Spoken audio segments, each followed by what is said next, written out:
1 trillion. 1 trillion. The House Republicans are pushing to slash from Medicaid and food stamps. Okay? Now, Trump has repeatedly vowed to not touch Medicaid, while GOP lawmakers insist that their proposal would largely affect adults who could and should, in their view, be employed. Let's read that slowly. Let's go back. GOP lawmakers insist that their proposal would largely affect those who could, those who should, in their view, be employed. But the actual impact would likely hit a broader range of Americans, including those who are children, disabled, and senior citizens. Now let's stop right here.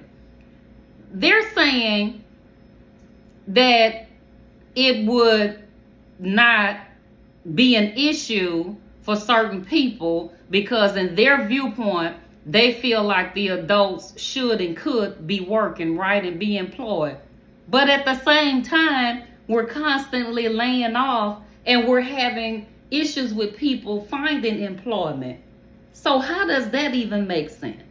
Okay, that doesn't even make sense.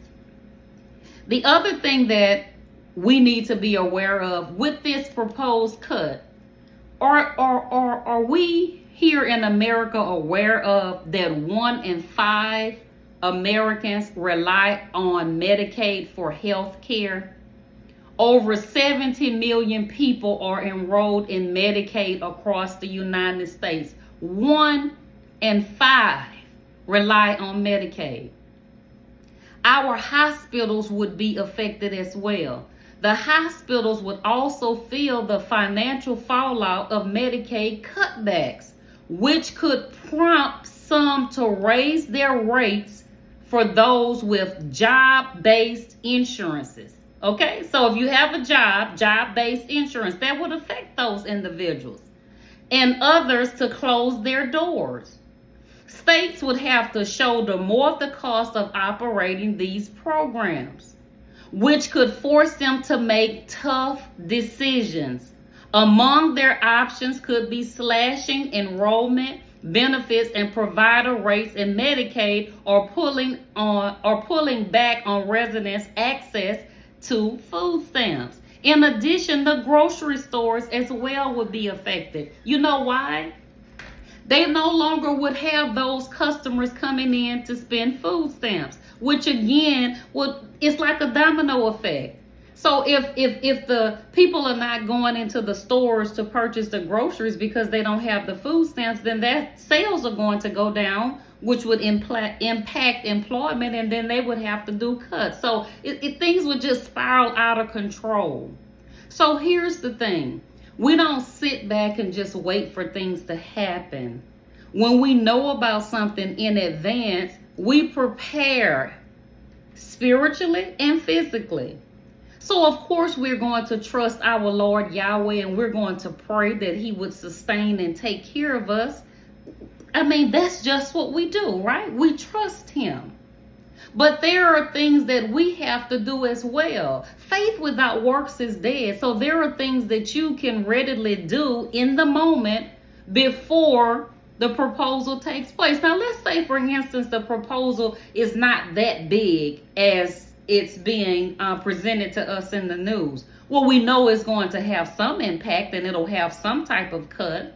So for those of us who receive these services, we need to move accordingly and make the necessary adjustments, and not just sit back with our arms folded and like, well, I'm going to just let happen what happened because it's beyond my control. It's nothing I can do. That's not true. There are so many items that can be purchased that has expiration dates on it that last for years. Many of the products that we purchase and consume for foods, if you look on it, it has dates on it of years, okay? So make the necessary adjustments and do what you would need to do to ensure that you're taken care of, because here's the deal. You are responsible for you. Again, yes, our Lord Yahweh is going to sustain and take care of us, but we play a part in taking care of ourselves. You guys, please take some time to go and take a look what is being proposed as it relates to Medicaid and food stamps. It's not going to take long. It's a short read of the information that's being proposed, so you are in the know of what's going on.